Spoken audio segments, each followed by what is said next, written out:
अस्सलाम वालेकुम जी, कैसे हैं आप सब लोग। उम्मीद करती हूँ कि आप सब लोग बिल्कुल ठीक होंगे। यहाँ पे भी सब खैरियत से हैं।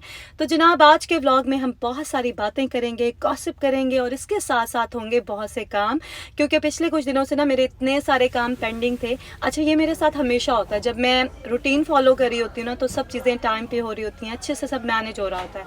लेकिन जब मैं गो विद द फ्लो वाला काम करती हूँ ना, बस फिर मेरे सब काम पाइल अप हो जाते हैं और मुझे ऐसे फील होता है जैसे मुझसे कुछ भी नहीं हो पा रहा। यही रीज़न है कि मैं हमेशा रूटीन फॉलो करती हूँ, बीच में ब्रेक भी लेती हूँ, लेकिन जब कभी वो ब्रेक थोड़ा लंबा हो जाए ना तो मेरे घर के कामों की भी एक लंबी लाइन लग जाती है।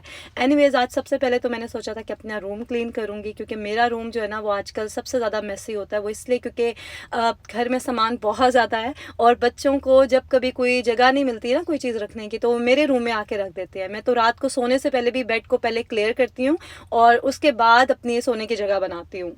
इसमें गलती भी मेरी ही है, क्योंकि बच्चे जब लिविंग एरिया क्लीन कर रहे होते हैं ना तो बहुत सी चीज़ें उनको समझ में नहीं आ रही होती कि कहाँ रखें। तो मैंने ही बोला था कि मेरे रूम में रख दो, मैं खुद ही बाद में जगह पे रख दूँगी। और ये बात बच्चों ने इतने अच्छे से ज़हन नशीं कर लिया है कि जब भी उन्हें कोई चीज़ आउट ऑफ द वे मिलती है ना, वो जाके मेरे रूम में रख देते हैं। वो चाहे किचन का सामान हो या फिर कोई स्टोर में रखने वाली चीज़ हो। एनीवेज, यहाँ पे अब मैं किचन में आ गई थी और सबसे पहले तो मैंने फॉइल पेपर चेंज किया, क्योंकि एक दिन पहले चाय गिरी थी तो इसको चेंज करना लाजिम हो गया था।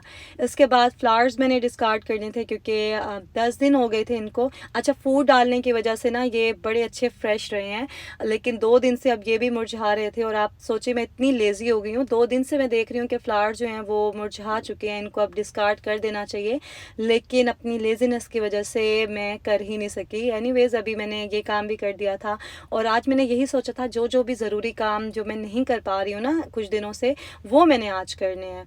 तो आटा यहाँ पे गूंद रही थी और इसके बारे में भी कुछ लोगों ने क्वेश्चंस किए थे, तो मैं साथ साथ आपको बता देती हूँ। ये जो मशीन मैंने ली थी ना, डो मेकर, वैसे ये बहुत अच्छी है। अगर आपको कोई इशू है आटा गूंदते हुए, जैसे होता है ना प्रॉब्लम होती है, मुझे भी रिस्ट में पहले पेन होती थी और शोल्डर्स में भी मेरे थोड़ा सा ना पेन स्टार्ट हो जाता है अगर मैं कोई भी इस तरह का काम करती हूँ। तो इसलिए मैंने अपनी कन्वीनियंस के लिए ये मशीन ली थी और आटा इसमें बहुत अच्छा गूंदा जाता है। लेकिन एक चीज़ का ख्याल रखना होता है हमने, कभी ये आटा थोड़ा सा पतला रह जाता है, कभी सख्त भी हो जाता है। वो इसलिए क्योंकि जब हम हाथ से गूंदते हैं ना आटा, तो हमें अच्छे से उसका आइडिया हो जाता है कि किस लेवल पे है आटा। लेकिन जब आप मशीन यूज़ करते हैं तो आपको इतना आइडिया नहीं हो पाता कि आटे की जो कंसिस्टेंसी है वो कैसी है। तो हमेशा जब भी इसमें आटा गूंदें, सबसे बेस्ट तो ये है कि आप मेजरमेंट करें। अब मैंने भी यही सोचा है कि मेजर करके ही मैं आटा डालूंगी और पानी डालूंगी, ताकि एक ही रशों से जब मैं गूंदूं तो वो अच्छे से डो बने। और अभी 1-2 बार करूंगी तो फिर एग्जैक्ट मुझे रेशो पता चलेगी इसकी। अभी तो एक्सपेरिमेंट ही हो रहा था। बाकी वो लोग जो मुझसे पूछ रहे थे ना कि हमें ये मशीन लेनी चाहिए या नहीं लेनी चाहिए, तो देखिए, ये आपके अपने ऊपर डिपेंड करता है। अगर आप अफोर्ड कर सकते हैं तो बिल्कुल लें, क्योंकि टाइम भी सेव होता है इससे, और जितनी देर में आप कोई और काम करते हैं उतनी देर में आटे की डो रेडी हो जाती है। और इसमें आप बहुत सी और चीज़ें भी बना सकते हैं। आप पिज़्ज़ा डो बना सकते हैं, कोई भी ब्रेड बनानी हो आपने, केक बनाना हो, या फिर चिकन को श्रेड करना हो, बहुत सारे काम इसमें हो सकते हैं। अच्छा, लंच के लिए ना फ्रिज में कीमा गोभी भी था लेफ़्ट ओवर, तो इसलिए मैंने सोचा कि आज भिंडी बना लेती हूँ, क्योंकि भिंडी आपको पता ही है कि बहुत जल्दी बन जाती है। तो इस तरह से जो काम मेरे पाइल अप हुए थे इतने दिनों के, वो भी करने का मुझे मौका मिल गया। और हाँ, कुछ चीज़ें भी मैंने आपके साथ क्लियर करनी थी।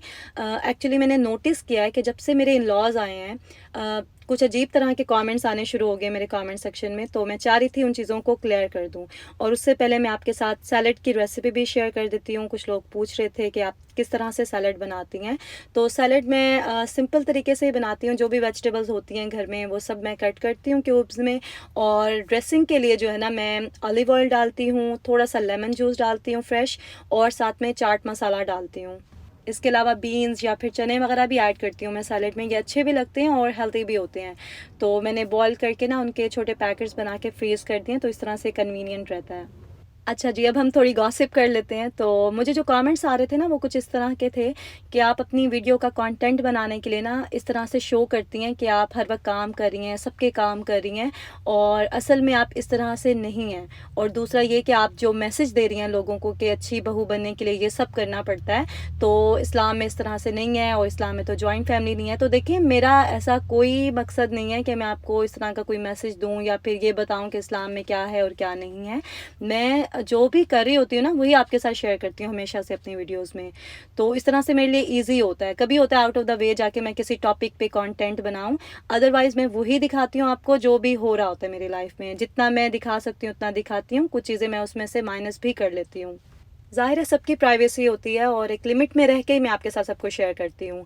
दूसरा ये कि मैं जो भी करती हूँ ना दिल से करती हूँ और अपनी मर्ज़ी से करती हूँ। ऐसा नहीं है कि मेरे हस्बैंड की तरफ से मुझे प्रेशर है या फिर इन-लॉज़ की तरफ से प्रेशर है। मैं कोई बेचारी बहू नहीं हूँ जो मजबूरी में अपने ससुराल वालों की खिदमत करती है या घर के सारे काम करती है, और ना ही मैं इस चीज़ को सपोर्ट करती हूँ। क्योंकि इस्लाम में भी ऐसा नहीं है कि बहू पे इस तरह की कोई ज़िम्मेदारी हो। ये तो सोसाइटी में हमारे कुछ इस तरह की गलत चीज़ें हो गई हैं। तो मैं ना ही इस चीज़ को सपोर्ट करती हूँ और ना ही इसके फेवर में हूँ। मेरा पॉइंट ऑफ व्यू ये है कि इंसान को बस उतना करना चाहिए कि उसका ज़मीर मुतमईन हो। क्योंकि दूसरों को खुश करने के लिए जब इंसान कुछ करता है ना, तो वो अपने आप को मुश्किल में भी डालता है और कभी भी किसी को राज़ी नहीं कर सकता, ठीक है। अल्लाह से राज़ी नहीं होते लोग, तो इंसानों से कैसे राज़ी हो सकते हैं। तो बस उतना करना चाहिए जो आप ईज़िली कर सकें और कभी आपको रिग्रेट ना हो। अच्छा, यहाँ पे बच्चों के रूम में ना उनके सारे कपड़े जो है वो मिक्स हो चुके थे, तो अमान और आयतल ने अपने कपड़े खुद ही फोल्ड करके रखे थे, लेकिन अली को हेल्प चाहिए थी, तो मैं उसके साथ मिलके उसके कपड़े वगैरह जो है ना वो रख रही थी ऑर्गेनाइज़ करके। और अब मैं आपके साथ एक बहुत अच्छी और कीमती रेसिपी शेयर करने वाली हूँ। ये एक्चुअली मेरी भाभी ने बनाई थी, मेरी जिठानी है ना जो, उन्होंने कीमा गोभी बनाई थी और मैंने साथ में रेसिपी भी रिकॉर्ड की थी। सबसे पहले तो ऑयल में अनियन गोल्डन ब्राउन किए थे, उसके बाद कीमा ऐड किया, उसका पानी खुश्क हो गया, कलर चेंज हो गया, तो फिर हमने उसमें लहसुन का पेस्ट डाल दिया था और उसको थोड़ा सा भूनने के बाद उसके अंदर हम सारे मसाले ऐड करेंगे। इसमें भाभी ने ना लाल गोल मिर्चें भी ऐड की थी, इससे बड़ा अच्छा चटपटा सा फ्लेवर बना था। और मसालों में वही जो बेसिक स्पाइसेस होते हैं, नमक, लाल मिर्च पाउडर और हल्दी पाउडर, इसके अलावा गरम मसाला भी डाल दिया था और सूखा धनिया पाउडर भी इसी टाइम ही ऐड कर दिया था। इसमें थोड़ा साबित गरम मसाला डाल के ना अच्छी तरह से इसकी भुनाई की थी और साथ में हम गपशप भी कर रहे थे। अच्छा, भाभी जब से आई थी ना तब से ही कह रही थी कि उन्हें भी कुकिंग करनी है, लेकिन मैं ही एक्चुअली उनको नहीं करने दे रही थी। मेरा दिल कर रहा था मैं खुद खाने बना बना के उनको खिलाऊं, क्योंकि मुझे अच्छा लग रहा था वो सब। लेकिन अभी कीमा गोभी बनाना था और भाभी बहुत अच्छा कीमा गोभी बनाती हैं। कुछ और भी फेमस डिशेज़ हैं इनकी, मैं इंशाल्लाह इन फ्यूचर आपके साथ वो रेसिपीज़ भी शेयर करूँगी। और ये बहुत कीमती रेसिपीज़ हैं इसलिए क्योंकि भाभी ना खुद कुकिंग नहीं करती हैं पाकिस्तान में, वहाँ पे उनके पास कुक है जो उनके इंस्ट्रक्शंस के मुताबिक ना कुकिंग करती हैं। मेरी भाभी क्योंकि जॉब करती हैं तो इसलिए उनके पास इतना टाइम नहीं होता कि वो कुकिंग वगैरह भी करें। कभी होता है ना कोई दावत वगैरह है या इस तरह से वीकेंड पे वो कर लेती हैं कुकिंग। बहुत अच्छी कुकिंग है उनकी और आने वाले दिनों में ना अच्छी अच्छी रेसिपीज़ आपके साथ शेयर करूँगी और कुछ टिप्स भी उन्हें कहूँगी कि हमारे साथ शेयर करें, क्योंकि जो वर्किंग वीमेन है उनके लिए तो वो हेल्पफुल होंगी। वो सब मदर्स जिनके बच्चे छोटे हैं या किसी भी वजह से जिनकी लाइफ बिजी है ना, उन सब के लिए ये सारी टिप्स बहुत हेल्पफुल होंगी, क्योंकि कुछ चीज़ें तो मैं जानती हूँ और मेरे माइंड में है कि इंशाल्लाह इन फ्यूचर हम आपके साथ ना वीडियो में वो सब शेयर करेंगे। और यहाँ पे रेसिपी का आपको बता देती हूँ, हमने अदरक का जो पेस्ट था ना हरी मिर्चों के साथ वो डाला था इसके अंदर। आधा पेस्ट हमने पहले डाल दिया था अदरक और हरी मिर्च का और बाकी हमने सेव कर लिया था, वो भी आपको बताती हूँ कब डालना है। और मज़ीद इसकी भुनाई की और इसके अंदर पानी डाल दिया था, फिर टमेटोज़ ऐड किए और जब पानी खुश्क हो गया तो फिर हमने इसके अंदर गोभी कट करके डाल दी थी, इसको दम पे रखा और ये देखें मज़ेदार सी कीमा गोभी जो है वो ऑलमोस्ट रेडी है। अच्छा, दम पे रखने से पहले ना इसमें अदरक और हरी मिर्च का वो जो पेस्ट हमने सेव किया था ना वो ऐड कर दिया था और हल्की सी आंच पे इसको हमने दम पे रख दिया था। तो 15 से 20 मिनट में ये बिल्कुल डन हो गया था। जब आप मिलजुल के काम करते हैं ना तो काम जल्दी भी हो जाता है और आपको काम करने का पता भी नहीं चलता। इतनी अच्छी गपशप होती है, इतना अच्छा टाइम गुजरता है आपका। तो मैं तो बहुत एंजॉय करी हूँ ये सब कुछ और यही वजह थी कि पिछले दिनों ना मैं थोड़ी लेज़ी भी हो गई थी, क्योंकि ये जो फैमिली टाइम, ये जो हम गेम्स खेलते हैं, मिलके बैठते हैं, गपशप करते हैं, ये सब इतना अच्छा लगता है कि काम करने को दिल ही नहीं करता। फिर कभी बाहर चले जाते हैं, कभी शॉपिंग के लिए, कभी घूमने फिरने के लिए, जैसे क्रिसमस लाइट्स लगी हुई थी तो ये देखने चले गए थे हम। बस कंपनी होती है जो इंजॉय करनी होती है, बाकी सब चीज़ें देखी हुई हैं पहले से।